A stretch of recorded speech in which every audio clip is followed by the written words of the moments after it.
Okay, SEC Media Days. I don't know if we've ever gotten you, David. We talked about doing it last year, but I don't think we did it.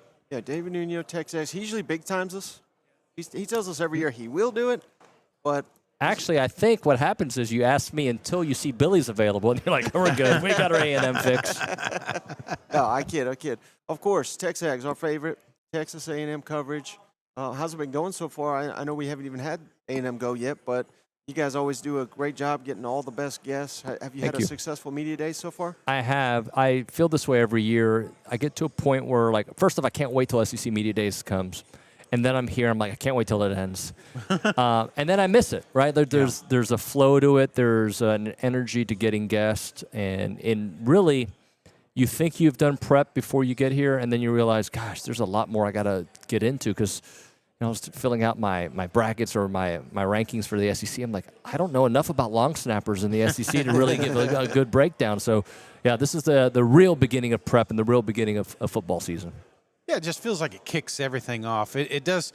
There is that kind of, I don't know, hangover feel you have the next time when you leave. And you're like, oh, yeah, we still have to wait 40 days for it. But, Texas A&M is one team that, we've talked to a lot of people about a lot of teams. A lot of them have them pinned. College football playoffs, we have teams that we think are going to just be at the bottom of the barrel. Texas A&M is one of those that just sits right there in the middle, and depending on what camp you're in, they're either going to have a great year or a bad year. So going into this season, which way are you leaning right now? I hate saying this because it sounds safe. I had them being about what they were last year, and there's a couple reasons for that. I hope I'm wrong, okay?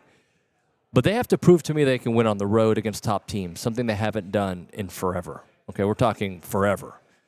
They got their first road win in 4 years last year, or 3.5 years last year, when they beat Florida on the road, which was great. But they got to beat ranked teams on the road, which they haven't done. And this year, you're going to potentially have 3 top 10 teams on the road that you're going to have to beat in order to be in a conversation to, if not get to Atlanta, to be a part of the playoff conversation. So can they win at Notre Dame? Can they win at LSU, which they haven't won in Baton Rouge since 1994? And can they win in Austin? And I have kind of my order of which one is most likely, and I'll just answer it here. I think the Notre Dame game is the most likely victory of the 3, not because I don't think Notre Dame is really good, but I think, week 3 for them, you quarterback, if you're going to win one of these games, that's one of them. I actually have Texas as the second most winnable of the 3, not because I think Texas is probably the most talented team they're going to face, but a rivalry game, I like our chances, even though at Kyle Field nothing happened, or it didn't happen. But Baton Rouge is just such a hard place for A&M to win, or anybody to win. That's how I rank it. So to answer your question in a long form, when they prove to me they can win on the road consistently, that's when I'm ready to go from the 8-4 talk to the 9-3, 10-2, which they were right there if Le'Veon Moss doesn't get hurt, in my opinion. Where's the fan base at with Mike Elko? And certainly, no pressure or anything, but it's got to feel weird to – you get this coach, we're trying to shed the 8-4 label, and then it kind of happens again. Now, the past ones can't be put on him. Right. But where's the fan base where that happened once again? See, I'm one of those that doesn't have to look at the past and say that's your university, because we could play that game with Clemson back in the day. You can play that with a lot of teams, right? Texas, before their announcement to move to the SEC, struggled in the 2000s. They won a national championship in 2005. I know, but, they had their struggles. So I don't put that on Coach Elko. I also know that in the SEC, if you are not super deep in November, you're going to lose games. And A&M was not deep enough, which is I can understand it. It was a coaching change, right? You bring in a new guy, and he's trying to get a staff together, get his roster, and make sure he doesn't lose some of his top players. Could be a little tough. If A&M doesn't lose Le'Veon Moss last year, big if, and every season's an if with A&M, because you lose quarterbacks, you lose this guy, you lose that guy. But I think the fan base is buying in because he fits A&M. The best fit is winning, right? You can have when Schlossnagle was at A&M baseball, he was a great fit. When he left for Texas, he was a terrible fit, right? So it's all about winning, and I think he's got a little time, more time than some people would say based on what happens this year, because he's recruiting out of this world right now, top 2, 3 in the class. You got to keep him. You got to win the proof of concept, right? But I think people are buying. Just second year, Elko. It seems like that's always the year. Coordinators take the step. We got Reed potentially taking the step. What do you think? Watching a Texas A&M game this year, outside looking in, will be the biggest change that we will notice? Whether it's size, whether it's speed, whether it's style of play, is there something that you're thinking that's going to look a little different going into year 2? The defensive backs, they better look different, right? Like people were throwing left and right on A&M. I have probably told both of you this before, but I'll say it out loud. I believe the defense did Marcel Reed a disservice. Marcel had some issues. There's no doubt he needs to throw the ball down the field better. But if that defense comes up with a play against Auburn and comes up with a play against USC, he gave them the lead at the end of the game. Marcel did. He carried that team. They were behind. He carried them, took them on a drive, took the lead. Minute left. They should win those games. If the defense makes tackles, we look at Marcel Reed's stats and compare him to DJ Lagway, the arrow feels like it's pointing up because the difference was Florida won those games. A&M lost those games. A&M did not lose those games because of Marcel Reed. So the question is, what's going to look different? I think Elko's emphatic speech after that game, or when Olin asked him about the defense, where he said, we couldn't play zone, that's never going to happen again. I think that's going to be different. He's got some new players. He's got some existing players. And I think his imprint, everywhere Elko's gone, the defense has worked, right? Notre Dame, A&M, Duke, it worked. It's going to work here, and I think we'll see that this year. So I think and tackling. You go back to that South Carolina game, everybody struggled to tackle Lenora Sellers. But that dude was Bo Jackson against A&M, right? He would just pop, Tecmo Bowl Bo Jackson, right? Just popping people off. I think tackling will be better. It's a problem in the SEC or in college football in general. I think A&M will really focus on that. What's your confidence level that Coach Elko gets A&M to the college football playoff? And I don't necessarily mean immediately, but just during his tenure. Yeah, I think he will. I do. I think he will. I hope it's this year. I've told you guys, I think right now I have him as an 8-4-ish, 9-3 team. But last year was fun, right? Up until November, like you felt like you had a chance, and you did have a chance. I mean, had you beat Texas, which you didn't, on the last game of the season, or if you would have beat Auburn, you're in the SEC championship game. Now you're for sure in the conversation, right? So I think he will. Another thing, and then some of this is not on Elko. Some of this is just on A&M since 2020. They don't have a quarterback finish the season. Haynes King, Zach Calzada in 21. Haynes King, Max Johnson, Connor Wegman in 22. Max Johnson again, and Connor Wegman in 23, and Jalen Henderson, who gets hurt in the bowl game. Marcel Reed comes in, right? And then 24, Connor isn't as healthy as I would have liked and doesn't play well, and Marcel Reed comes. So if he can get consistency at the quarterback spot, I do think he'll get this team in the playoff in the next couple of years. And with that offensive line, as rebuilt, they're not even retooled, sorry, as healthy as they are and coming back, that it gives them a fighter's chance. And if you are strong on the defensive line and the offensive line, you definitely have a chance to make to the college football playoffs. You know, him going through that list of quarterbacks, A&M's got a heck of a track record identifying and getting guys to campus that are starting quarterbacks. Yeah. Unfortunately, there's about 5 elsewhere, but they're still all starters. No, absolutely. Yeah. It's kind of unique seeing Calzada up there in Kentucky, right? isn't it? Well, he's like 50 years old, it feels Haynes like. King just killing it down there at Georgia Tech. But let me ask you this. What coach, and this is kind of a compliment towards Jimbo, what coach wins in that scenario where they're constantly on their second or third quarterback? I mean, Nick Saban probably, because he's Nick Saban. But, Kirby, outside of that, who can handle second and third string quarterback? Last year, Texas could have had Quinn gone down. You had Arch, but not a lot of teams did. And the one thing I'll say about the Jimbo era, they found ways to lose games, no doubt. But they were in all those games. They very rarely lost by double digits. It was typically a score game, and that's what I think, especially that Ole Miss game, which was basically the nail in Jimbo's coffin, was the last one. Like, you can't finish these games. Well, we talked about Notre Dame, LSU, Texas, but there's 2 other road games. And one of them intriguing because it's Arkansas, and you're not in Jerry's world. Which of those 2 teams, the other one being Mizzou, are you more worried about this team seeing on the road? Interesting, because I discounted Missouri so much. Like, they lost everybody. There's no way they're going to be. And then this is what happens. You do the rounds, right? And people start changing your mind, right? And then, I was like, Arkansas is going to suck. That's what I think. And, like, people remind me, have you seen Taylor Green's stats and how good he actually was? Like, he didn't really have pieces around him. Give him a chance. So I will say that I believe Arkansas is my answer right now.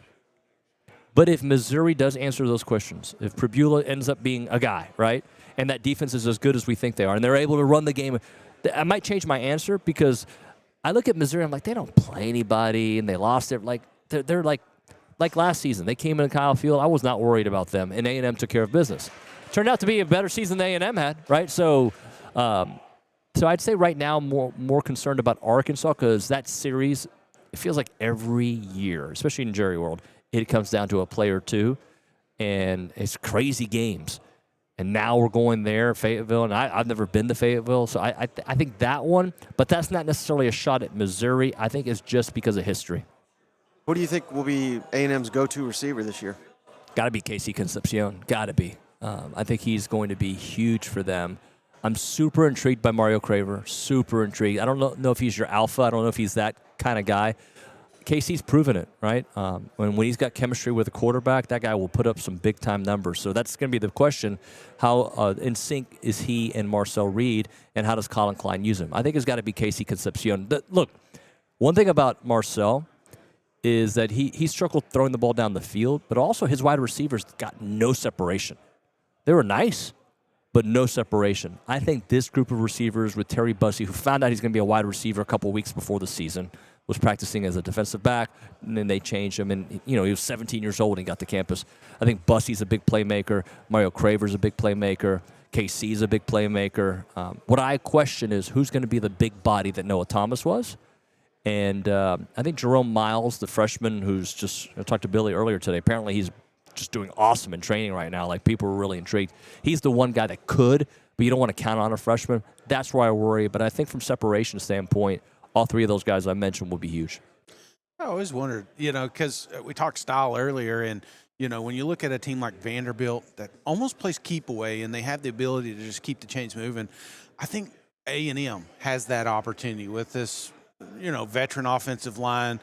Some say one of the better running back duos in the country.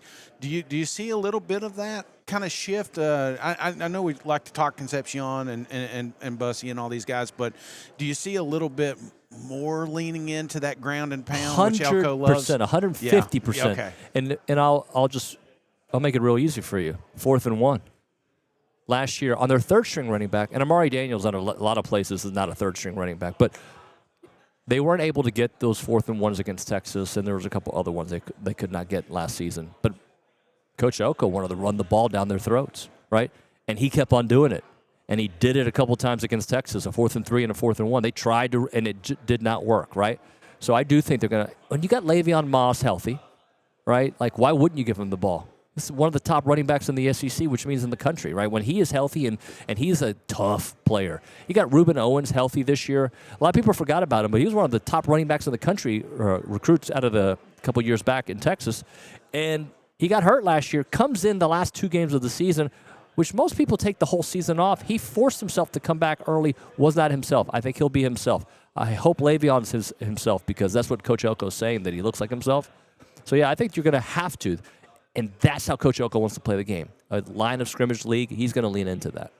I got to ask, because there's so much money down there in Texas, and I have seen some outfits this week. Yeah. I'm talking chains, everything. The NIL is plentiful. Like, what does the parking lot at these campuses look like? I would imagine who's driving the nicest car or who has the biggest house I right actually now. haven't Do you hear seen any that. of that? No, that's I will tell you that I think you can quote me on this, but I think I'm right on here. Some schools love to show the flash. So here's how I answer that. When Coach Elko got to Texas A&M, he went to go visit a bunch of the high school coaches around the state, right?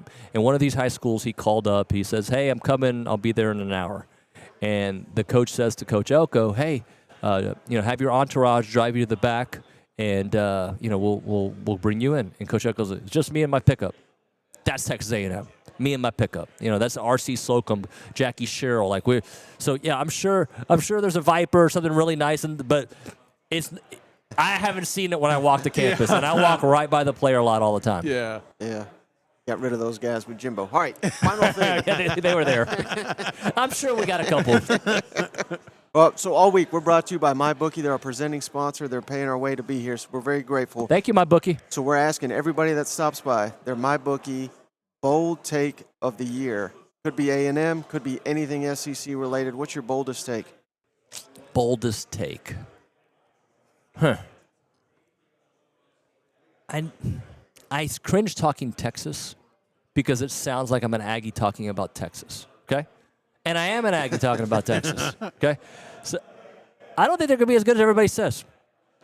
That does not mean I have them as third in the SEC in 10-2, 9-3-ish, right? I think they're going to be a work in progress in the beginning and figure it out at the end. That's not a real bold take, though. You want a bold take, right? A bold Very take, bold. yeah. Okay. Let's see. Carry the two. Like Pythagorean Shane stopped theorem. eating. Shane will stop eating dessert after today. That's a bold take. Yeah, a bold take. Bro, that's not going to happen. I'm eating a salad, and he comes by, and he says his things, and then the guy sitting next to me says, yeah, Shane and I have been eating all the desserts. I didn't even know you knew that guy. Just some random guy talking to me. He did say that. Yeah, that's right. It's my dessert buddy. Yeah. Bold take. All right. It's not about a bowl. I'm going to make it about a bowl. I don't think Lenore Sellers is what everybody says he is. Okay? Which means South Carolina is not going to have the kind of season that people are talking about. They're going to be nice. I think Lenore Sellers is really good. And I do have him. It's going to sound like I'm talking out of two sides of my mouth, but follow me on this. I have him as one of the top quarterbacks entering the season. No doubt. You saw what he did last year. But the fact that people are calling him Cam Newton, like, that's one of the greatest seasons we've ever seen in the way they finish. And I don't think he's got the pieces around him this year to do what he did last year. You could argue last year he made those pieces around him. And I would listen to that, and I'd be like, you know what? You're right. But I just don't see it happening 2 years in a row. So I don't think South Carolina is going to be in the conversation for the college football playoffs like they were last year. And some of that is it's not Lenore's fault that the defense probably won't be as good, that his pieces around him are not the same. I just don't think he is that level of transcendent player. This is the comparison I've used. KJ Jefferson. You used to be really high on KJ, right? Oh, yeah, I loved him. I think he's KJ Jefferson-esque. Might be have a higher upside, but like when Arkansas lost a couple of those players, he didn't seem to be the same player. They also kept on changing offensive coordinators on him, and I know South Carolina made a change at offensive coordinator as well. So that's my hot take. I think South Carolina. I love Shane Beamer. I love him. Like his personality, everything about him I like. But I think they take 2 steps back this year, and it's not because of Lenore's. It's about the pieces around Lenore's that maybe shows who Lenore's really is. David, thank you so much. Before you go, tell our audience how to follow you, how to find the show. Well, if you're in South Carolina, you probably want to block me. I'm kidding. You can follow me on all social media channels at David Nuno. I believe that's what it is, Nuno. And also I'm on TexAgs.com. And thank you guys for having me. I really appreciate your format. Absolutely. Thank you, brother. Thank you.